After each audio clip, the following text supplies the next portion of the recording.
Wow. Wow. Wow, dude. Wow.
This is so freaking beautiful, dude. This is Pismo Beach. I don't know exactly where. Honestly, we took like this first exit. I think this is Shell Beach Drive. I've never been here. This is beautiful. We're almost back home. We're almost back home.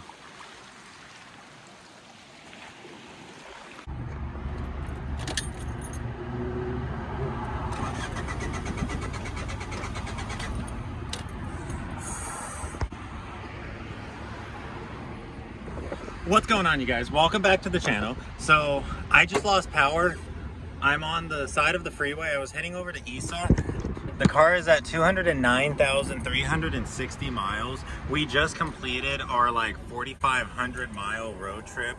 We went all over the place, no problems at all. This is the day one of being home. I was literally just trying to go hang out with the homies and I lost power on the freeway. I have no idea what happened. Like, we were literally just cruising. Freeway's going super slow, as you guys can see, and then all of a sudden I realized that my accelerator was not doing anything at all. I put the clutch in, RPMs dropped to 0, car won't start. So I'm gonna pop open the hood and let's see if we can find out what went wrong.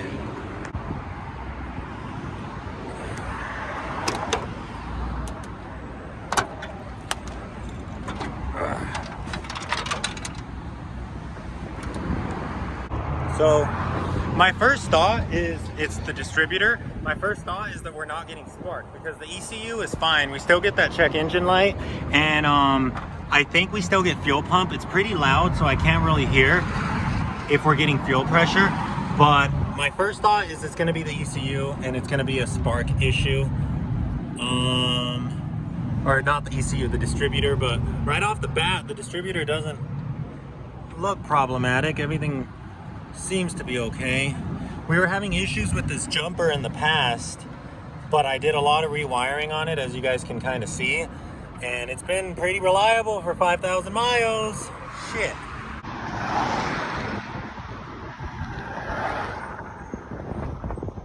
Come on, baby. Damn it. Okay, I have a distributor in here somewhere.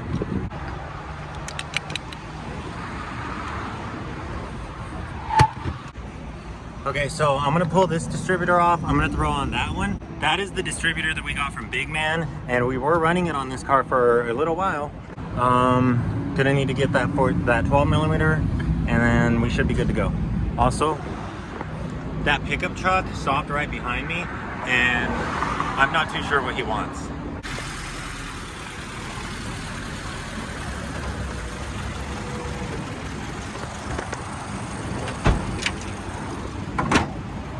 So, we are back in California. We're back in SoCal. I am literally back home. I spent the night at home in my own bed. I'm showered, all cleaned up. Issa's here again in not the wagon. And it feels so good to be home, guys. Like, We did a 4,500 mile road trip, and now the distributor decides to crap out. Now I'm running on my spare distributor at home. So that's freaking awesome. We got the car running again. We're off the freeway. Welcome back to the channel. Welcome back home to SoCal.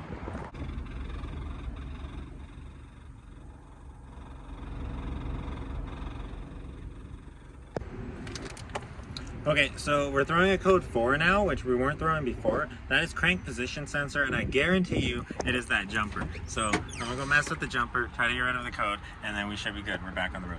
Issa had to dip. He went to work, but yeah, we're good.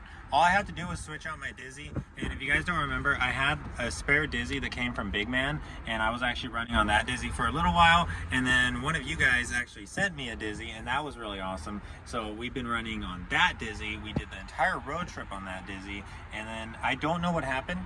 I have no idea what happened, but we were literally just coasting in traffic, and then all of a sudden I lost spark. So it could be something simple. I could just have to replace the igniter, or maybe the coil burnt out.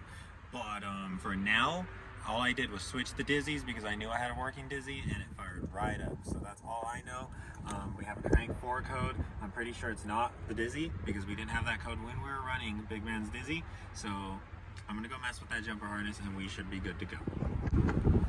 Okay, that's looking a little better.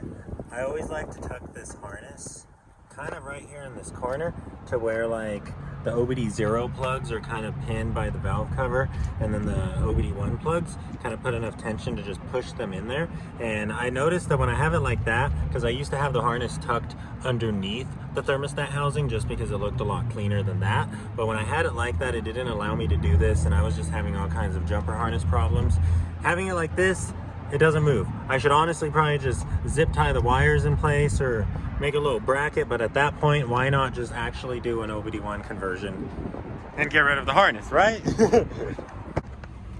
Unplug the battery for a little bit, let the ECU reset.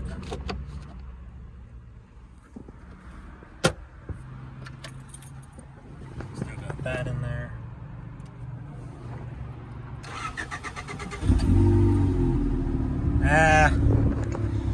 Okay, we're gonna have to work on our Dizzy again. maybe the crank position sensor went bad just sitting in my trunk or something, I don't know, but that code 4 is still there, and you can tell how she had a little bit of hesitation starting. Crank position sensor is the blue yellow and the blue green wires right next to each other. They go through the OBD0 plug right here. See, this is already something I don't like about this jumper, is that why is one wire way thinner than the other wire for no reason? Well, let's make sure they're making connection. They're not pulled out, ripped out. And then they go over here, and they go into these two slots right next to the actual power wire. Not the power wire, but they look good. Huh. Well, maybe this Dizzy has a bad crank position sensor, but we already know we have a good Dizzy. It's just that that Dizzy stopped sparking for some reason. So I might take the Dizzies apart and I might swap the coils and igniters and see if that cures our problem. But I don't know. Car runs. Good enough for me. Better than being stranded. Oh yeah, I unplugged the battery.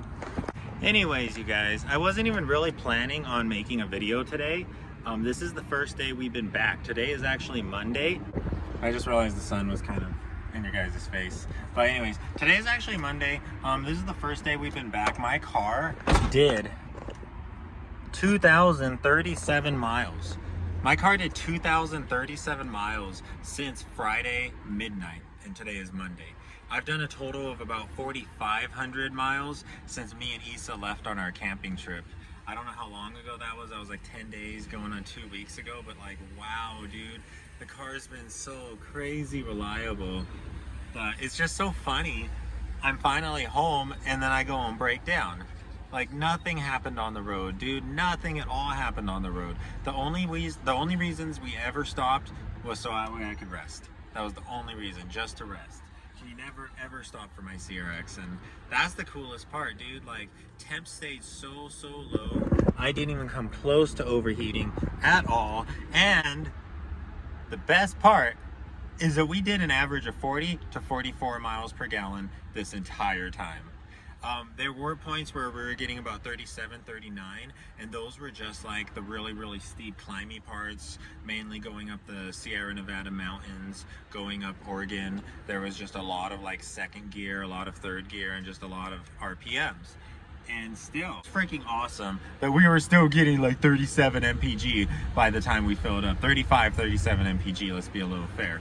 But yeah, guys, I got 40 to 44 mpg on this setup.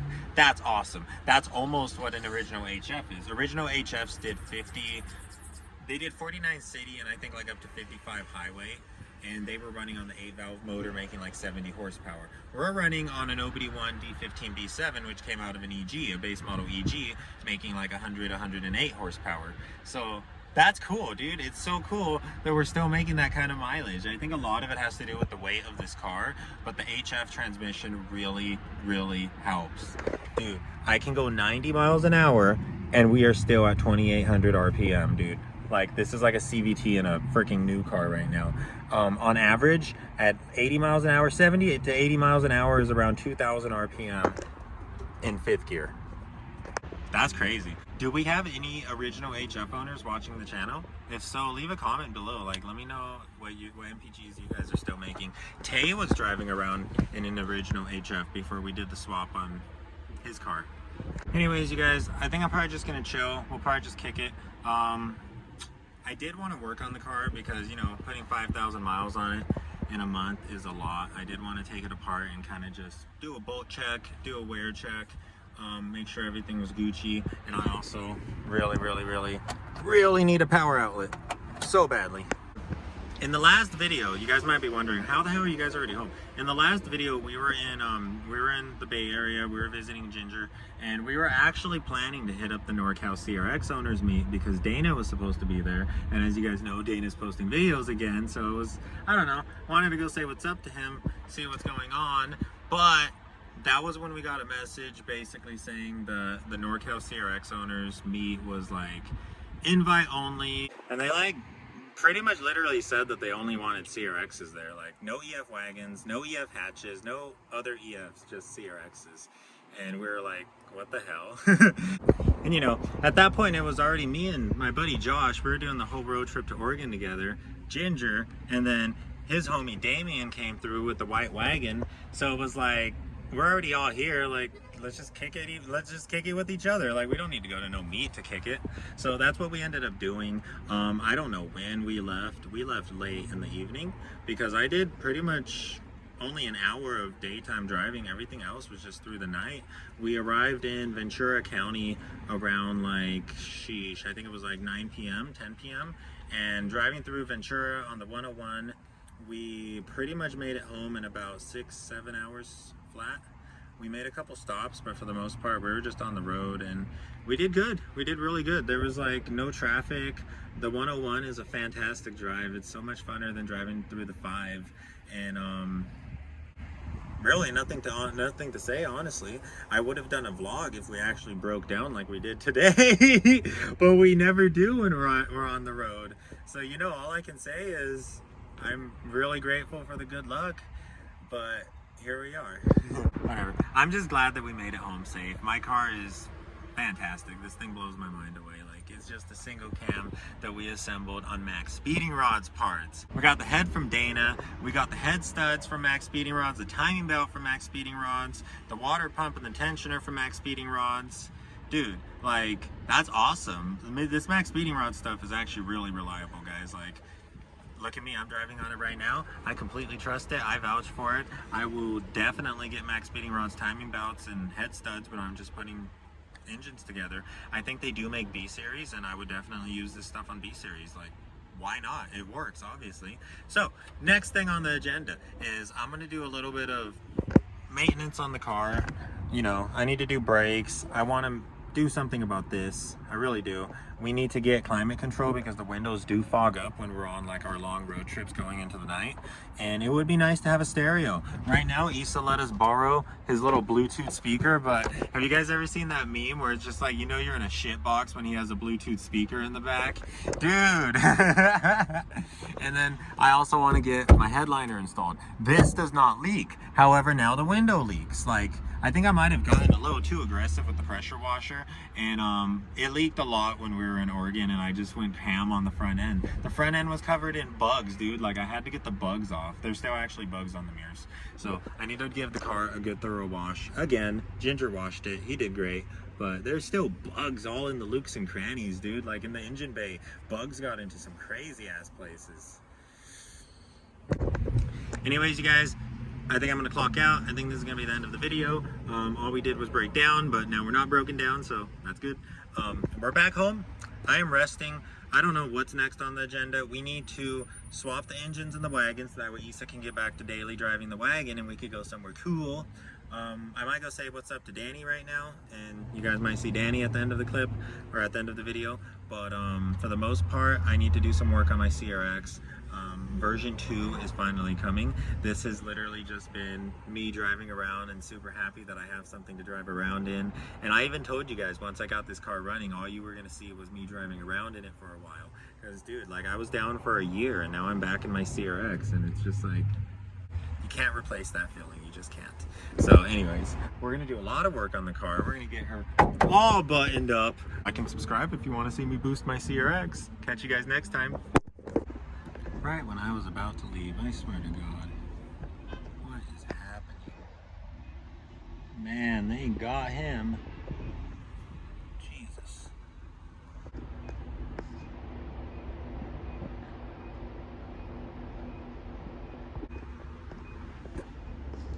He handed him the phone. Why did he hand him the phone?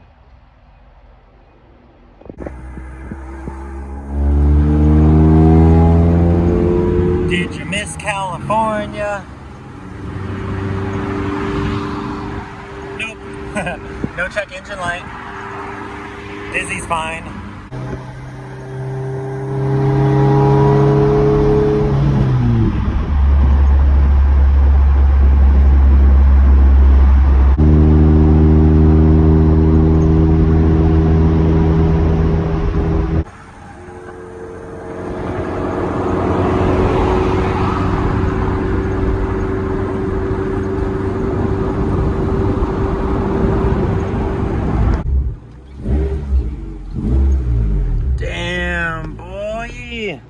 That is nice. Look at that.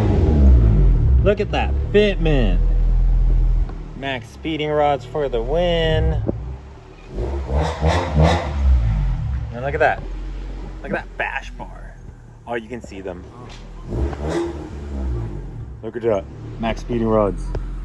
Stand up, let's get it. Sippin', yeah, I'm drippin', got me trippin' off that stizzy dope. Sippin', yeah, I'm drippin', got me trippin' off that stizzy dope. Sippin', yeah, I'm drippin', got me trippin' off that stizzy dope. Sippin', yeah, I'm drippin', yeah, I'm drippin', yeah, I'm drippin'. Straight to the studio, might do a movie role. Thinking about my life, like damn, how the movie go. Move packs like it's legal though. You ain't know, I gotta go, get back to the money, bro. People looking like not a damn thing funny, yo. Damn right, APM limited, whack rhyme prohibited, California raised, so you know what the business is. What's going on, guys? I guess the video is not gonna end where we ended it. We're over here at Danny's house, and I guess Tay's on his way over here. And sheesh, they got to work while we were gone, dude. Like, they got to work. Danny is now on max speeding rods coilovers. These are the same max speeding rods that Tay was running in his HF. And we're putting them to some good use, repurposing them. They're on Danny's EK now.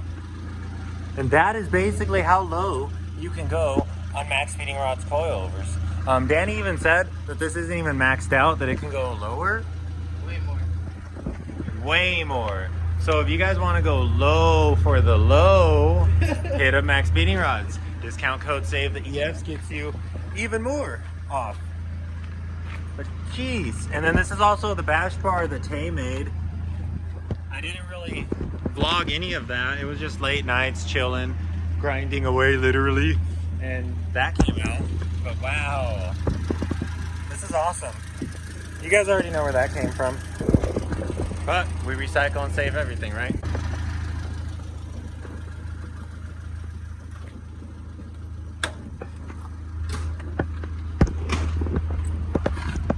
Let's see how much it's changed.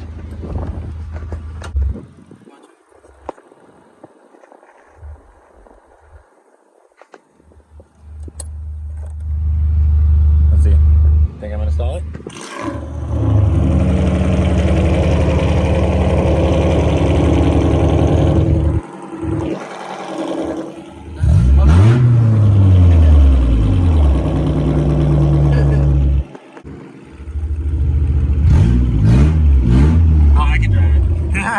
I thought I was gonna stall it.